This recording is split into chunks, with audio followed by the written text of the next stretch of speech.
Praise the Lord.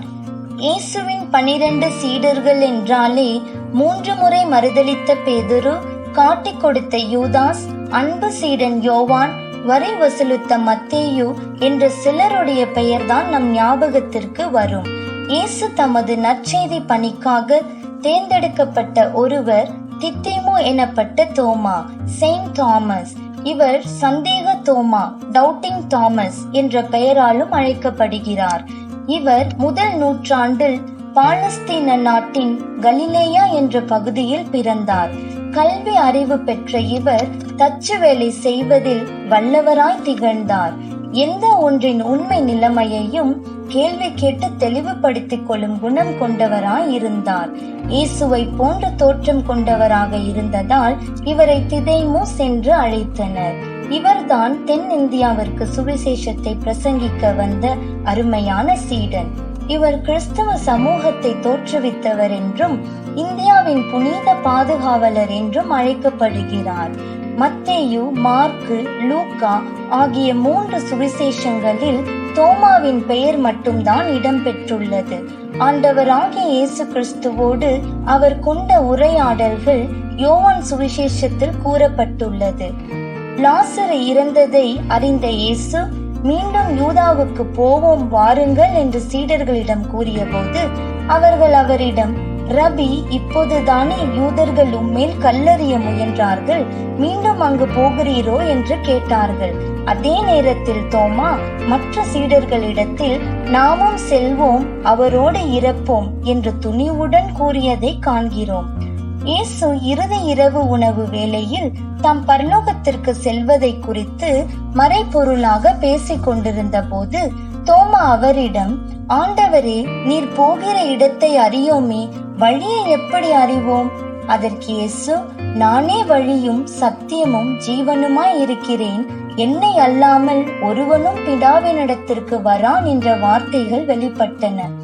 மரித்து உயிர்த்தெழுந்த இயேசுவை கண்டதாக மற்ற சீடர்கள் கூறிய போது தோமா அவர்களிடம் அவருடைய கைகளில் ஆணிகளால் ஏற்பட்ட தழும்பை பார்த்து, அதில் என் விரலை விட்டு அவர் விழாவில் என் கையை இட்டால் அன்றி நான் நம்ப மாட்டேன் என்று சந்தேகப்பட்டான். அதனால்தான் இவர் சந்தேகப்பட்ட சீடன் என்று அழைக்கப்பட்டார். உயிர்த்த இயேசு தோமா முன்பு தோன்றி, இதோ என் கைகள், இங்கே உன் விரலை இடு, உன் கையை நீட்டி என் விழாவில் இடு என்று கூறிய போது தோமா மனம் உடைந்து, நீரே என் ஆண்டவர், நீரே என் தேவன் என்று உருக்கமாய் கூறினார்.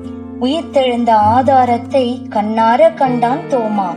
சந்தேகித்த தோமா சுவிசேஷத்தை சுமக்கும் தோமாவாய் மனம் மாறினார். இஸ்ரவேலிலிருந்து தென்னிந்தியாவிற்கு பயணித்தார்.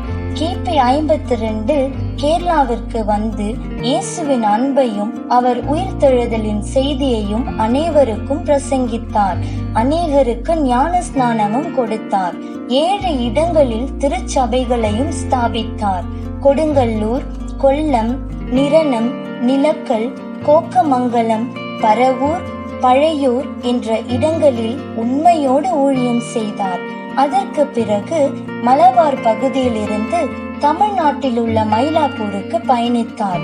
அங்கும் இயேசுவின் அன்பையும் அவர் உயிர்த்தெழுந்த செய்தியையும் பிரசங்கித்தார். அநேகருக்கு அன்பையும் ஆதரவையும் காட்டினார்.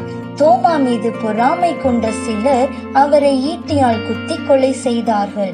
சென்னையில் உள்ள புனித தோமையார் மலையே தோமா குத்தி கொல்லப்பட்ட இடம் என்றும் சாந்தோம் ஆலயத்தில் அவர் அடக்கம் செய்யப்பட்டுள்ளார் என்றும் மரபுகள் குறிப்பிடுகின்றன.